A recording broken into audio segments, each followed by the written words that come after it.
तर नमस्कार मित्रांनो, स्वागत करतो पुन्हा एकदा आपल्या एका नवीन व्हिडिओमध्ये. मित्रांनो, तुम्हाला तर माहीतच असेल की 29 डिसेंबर आणि 30 डिसेंबर रोजी भव्य आणि दिव्य असं 5 लाखाचं मैदान पार पडणार होतं. पण मित्रांनो, तो मैदान काही तांत्रिक अडचणीमुळे कॅन्सल केल्यात आला आहे. तर मित्रांनो, त्याच्यावरती तुम्ही हा व्हिडिओ बघा सर त्याच्यानंतर. हे मैदानाव ते बैलगाडी मालकांचं पैसे द्यावं लागतं, त्यांचं भाडं आहे सगळ्यांचं. इथं सगळी जमले आम्ही आता फाटीवरतीच आहे. इथं तुम्ही काय वेळ लावू नका इकडं तिकडं. बैलगाडी वेळी काय मुक्ती नाही तर रात्रभर इथं गारत्यात थांबून आता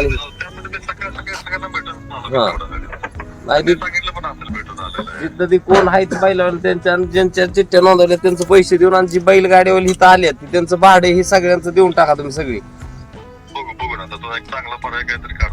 बघू आता पर्याय काढाय काय इतका वेळ नाही त्यांना. आता रात्रभर 2 दिवस निघालवल्यात आणि आपला पर्याय बघतच बसणार आहेत का आता ती. चर्चा काय, तुम्ही मेन मालक आहे, चर्चा कोणाबरोबर करणार आहे तुम्ही? चर्चा कोण करणार आहे? तुम्ही मेन मालक आहे म्हणजे तुम्ही सगळा विषय मिटवा. ती आता सगळे नंबर टाकल्या.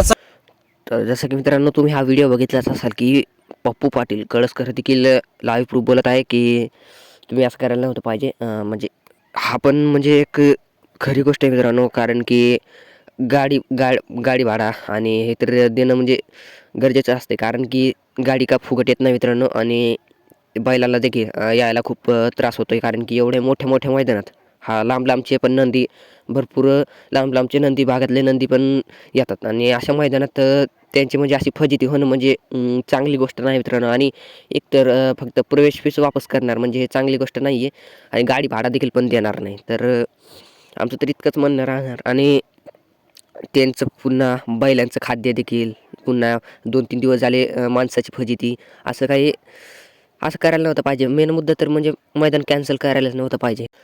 तर मित्रांनो, व्हिडिओ आवडल्यास व्हिडिओला लाईक करा, आणि जर का तुम्ही आपल्या चॅनलवरती नवीन असाल तर चॅनलला सबस्क्राईब मात्र नक्कीच करा, आणि भेटूयात नवीन व्हिडिओमध्ये. धन्यवाद.